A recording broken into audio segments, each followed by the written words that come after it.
He is playing this Thursday night. Now he's already banged up. He's got this oblique injury.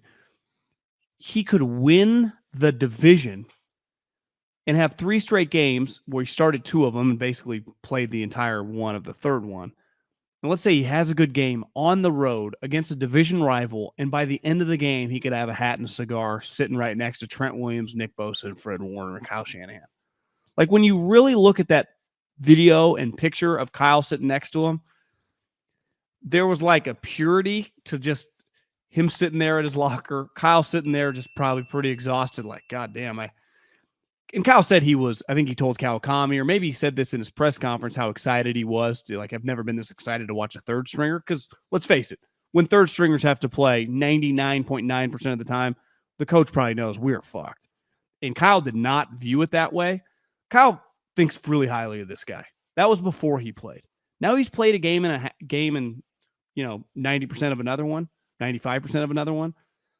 Sitting here today, there is no way that Kyle's, like, where he's at with this player is not extremely high. I mean, Trey Lance has never been this high in Kyle Shanahan's mind.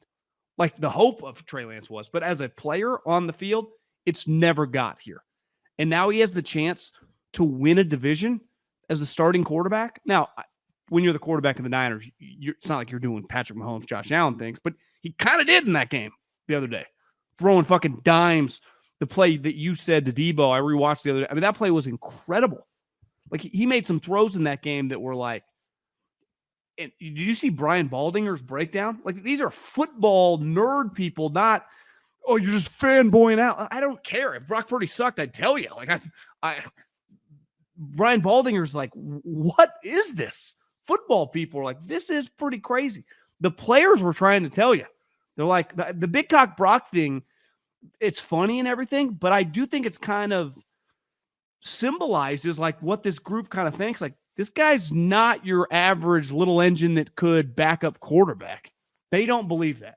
And then he validates it, and now he's in a position, given the short week, for it to, like, he could have one of the craziest starts I've ever seen in NFL history, 3 games in, for a guy that started the season as a third-string quarterback. Like, this just doesn't happen, guy. For a guy with a $77,000 signing bonus? I did the math. Trey Lance is the 3rd overall pick, got $22 million. Trey Lance's signing bonus was 285 times the size of Brock Purdy's Mr. Irrelevant signing bonus. Honestly, if you'd asked me what does the last guy in the draft get signing bonus, I might have gone lower than 77,000. 77,000 is not a lot by NFL standards, though. I do think if you're an undrafted free agent, they've capped, like, I think it's like $25K. So when people say it's better to go undrafted, it's like, well, I mean, it's worth another $50,000 to be the last pick. Yeah. When more than likely you're going to be on the practice squad anyway. Not nothing. No. Yeah, well, that's the other thing. You don't expect that guy to end up.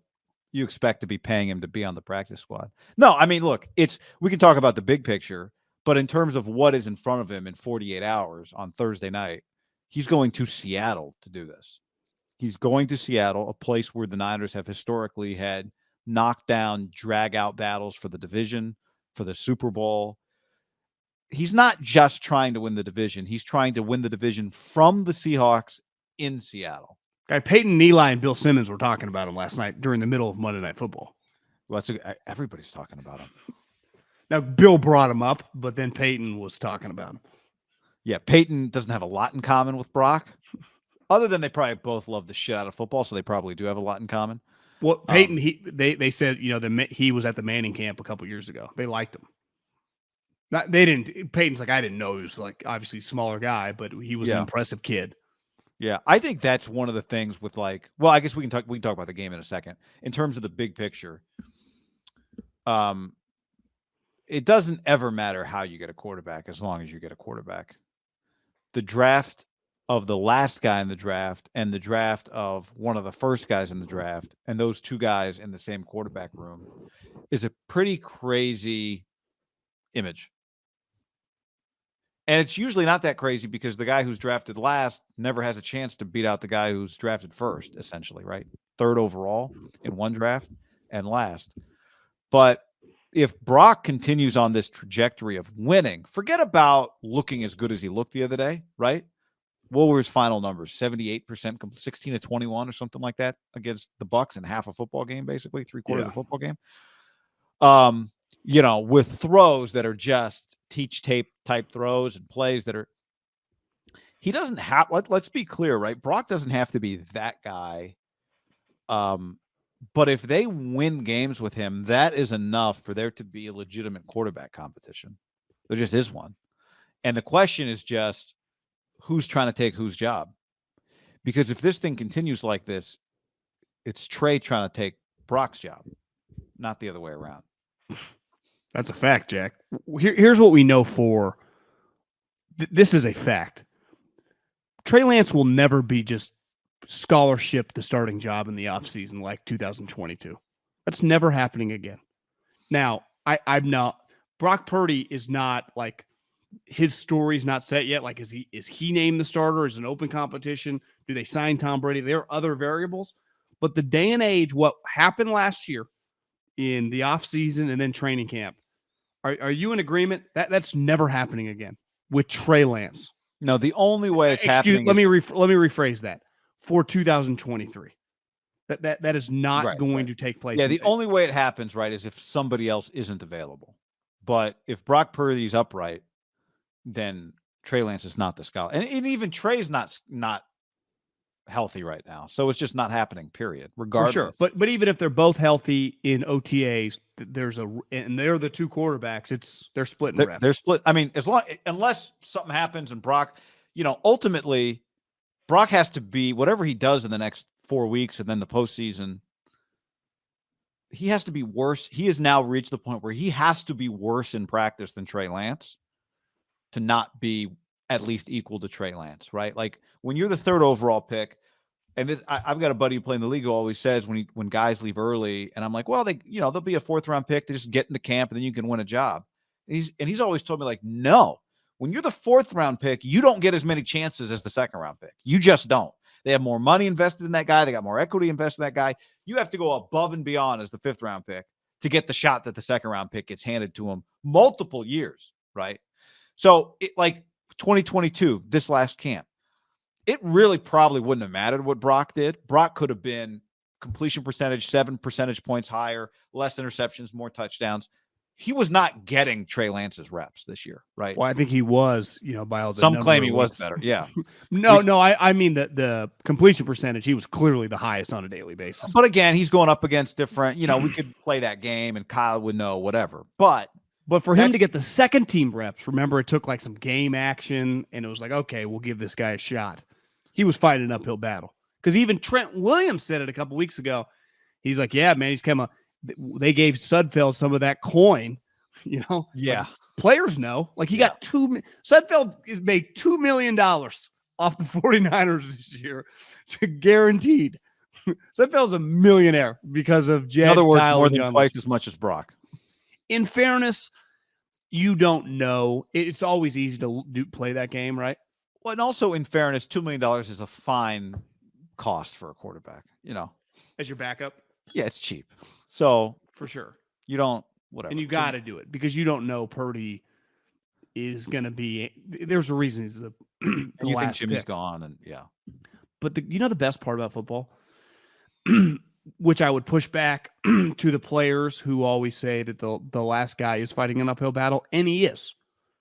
But once you prove, and sometimes it's harder to get in the position to prove, but if you are able to get in the position, and no sport has more openings, right? With injuries throughout a season to prove yourself in practice.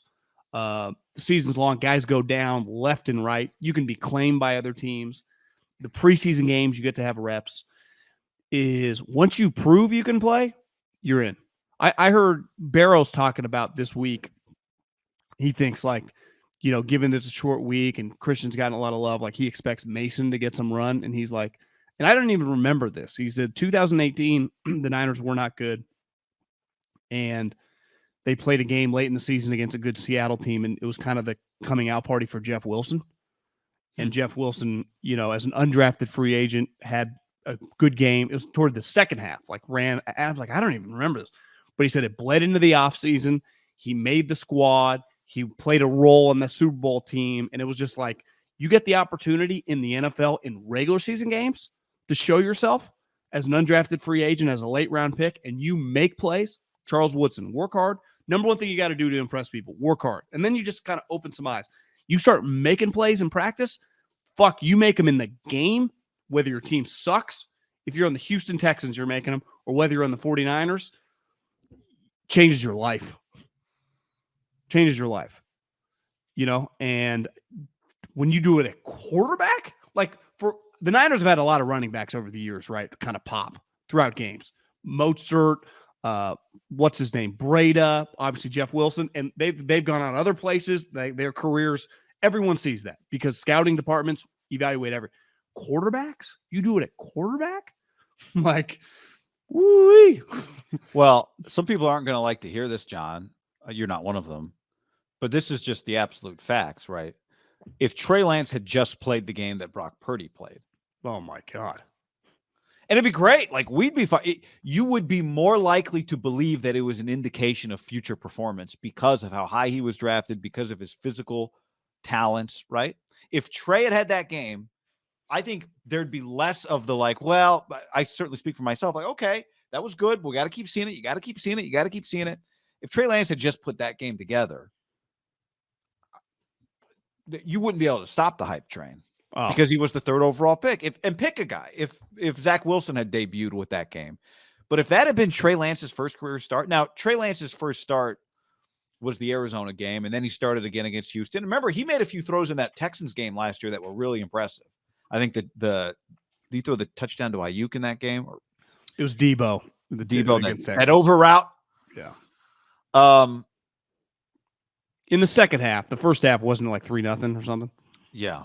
So Trey played game one in a monsoon. The point is not that Trey's had 4 career starts and he's played.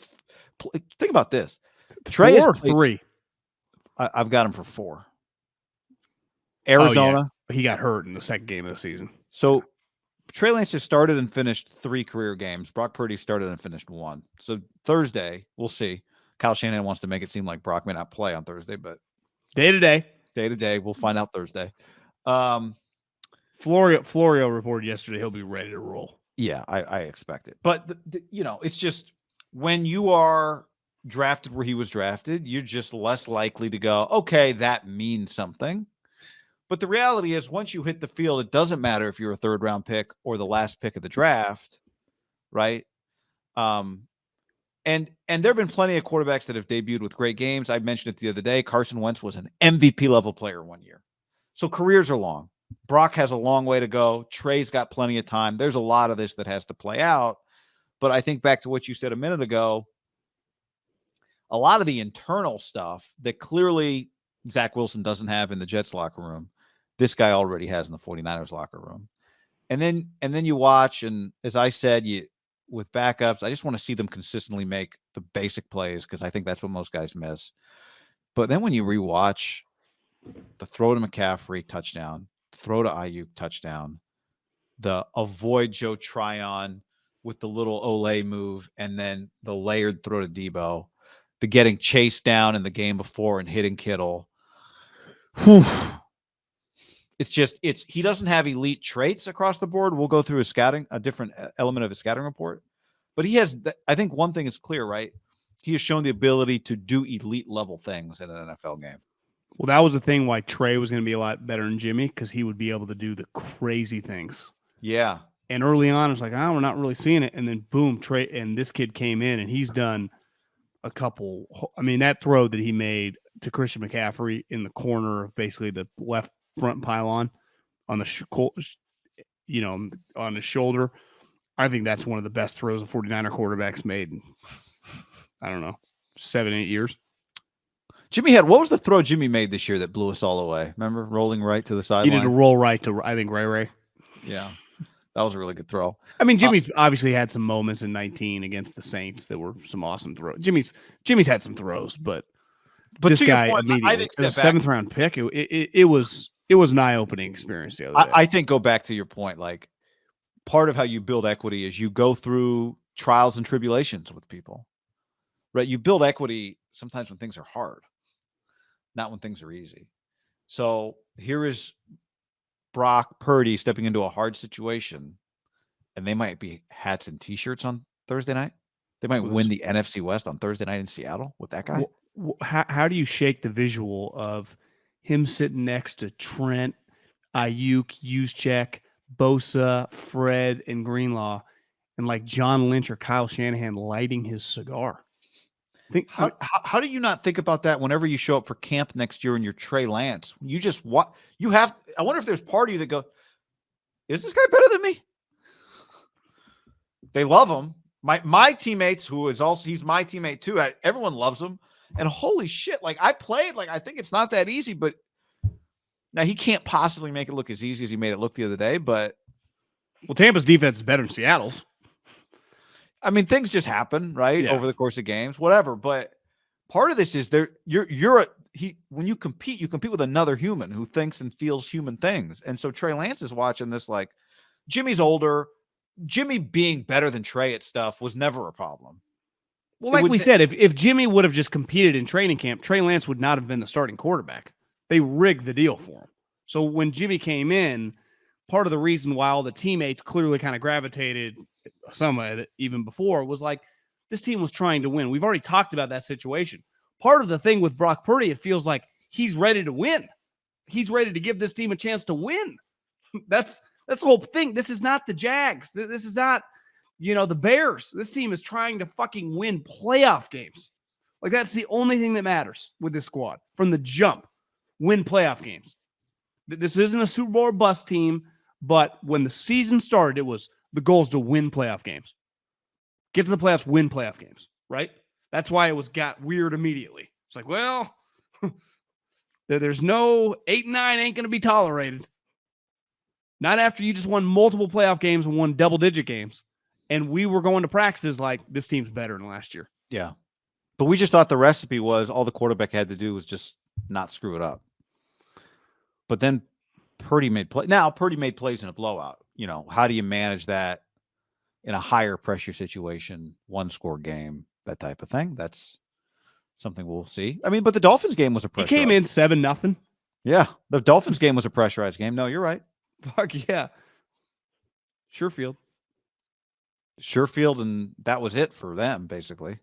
Why does McDaniel and Kyle they're all good. I take all four of them, but they're like, yeah, we don't really need. I guess the Niners do have Jennings, but they're cool with like our two starting wide receivers, 6 feet and under. We're cool. Size, Kyle, like you're taller than Mike Leach in them. Yeah, there's something to that. Yeah, I mean Tyreek and Debo. I mean these guys play bigger, but yeah. Thursday and the rest of the season, Brock Purdy's playing more for than just this year. Yeah.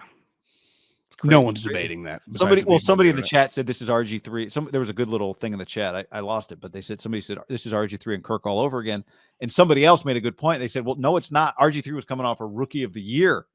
I think it was like 25-5 and led them to the playoffs. He was really good. That is way crazier. This is crazy strictly because of the compensation of the trade, right? Not because of the equity he's had on the field, because he just doesn't have any. Besides getting injured. Oh, yeah. Trey, and I think it's also just you spend so much time watching Trey and talking about Trey and analyzing Trey. And I want to, again, Trey's got time. Like, Trey needs time. But I think part of what makes it so shocking, yes, the compensation, it just illustrates sometimes how wild this whole thing is. How wild it is that the experts, the guy, when you draft him last in the draft, it means you passed on him at least 5. I don't know how many picks they had that year, but multiple times. They didn't draft him in the 6th. Did they have a 6th? They had a comp 5th. They didn't draft him then. Everybody else passed on him multiple times. Like, he's a rookie this year. Drake, Jackson, Danny Gray, Ty Davis Price. I mean, we can running backs. Burford. I mean, they put a guy. They've sure drafted a lot of players this year. Yeah. But you don't get passed on by 31 teams. You get passed on 31 times 7 when you're the last pick. And then also the 32nd team, multiply that one by 6. Well, I remember when the Ravens drafted Lamar, they're like, Lamar's our guy. It's like, you had another first-round pick that you used on Hayden Hurst. We knew value, John. We knew the value. We knew no one else was going to take him. Which you don't play that risk. You don't risk that, right? Not with a quarterback. You don't do that. Yeah. They did not know. Nobody. That is what's crazy here. Even Kyle can say, I believe in him. And Kyle did believe in him, but like a certain amount, right? Which of course. But think, and this is why what makes, for the most part, the best NBA players are drafted in the top 10 for the overwhelmingly, if you look at like the top 25 players in the NBA, they're all high draft picks. Yeah. In the NFL, when you go around quarterbacks, the two best guys that are now old and obviously not the best currently, but like Tom Brady, we all know one's 99 or whatever. Aaron Rodgers was the 24th pick in the draft. 23 teams passed on him. Yeah. Although that one's a little weird because he easily could have been one, and the Niners thought. True, but if you're easily one, but then all these other teams did not view you like that. No. But then you just think of a lot of guys. Lamar Jackson's a good example. In a 4 quarterbacks were drafted ahead of him. 4 in the top 10. 1, 3, 7, and 10. He did go to 32. Dak Prescott, Kirk Cousins. These guys are 4th round picks. Russell Wilson, 3rd round pick. I know he sucks now, but he was good for a long time. I mean, Mahomes going 10th. Mahomes, the best quarterback in the league. Mitchell Trubisky went ahead of him. Pretty nuts. So there is no. It's always easy to play that game in drafts in general, but quarterbacks for sure. Because I would say this: it's pretty clear that if you could redo, the craziest part about the Zach Wilson Trey Lance draft is how fucking incredible that draft was. Jamar Chase, Penei Sewell, Micah Parsons, Devontae Smith, Elijah Vera-Tucker, Rashawn Slater, J.C. Horn, Patrick Surtain. You said Devontae. Justin Fields. Those guys went over Justin Fields, who clearly is still pretty raw, is way better than those two guys. You say Rashawn Slater? Him too. Alex Leatherwood. Did you say him? I forgot about it. Najee. The draft in the top 12 of that draft is Kyle Pitts, who's injured now, is obviously pretty sweet. I mean, the top 12 non-quarterbacks in that draft were just like, holy shit. Yeah, I'm looking at it here. It was, you said most of them, but I'll read them in order. Pitts, Chase, Waddle, Penei Sewell, J.C. Horn, Patrick Surtain, Devontae Smith, Micah Parsons, Rashawn Slater, Elijah Vera-Tucker, Zaven Collins.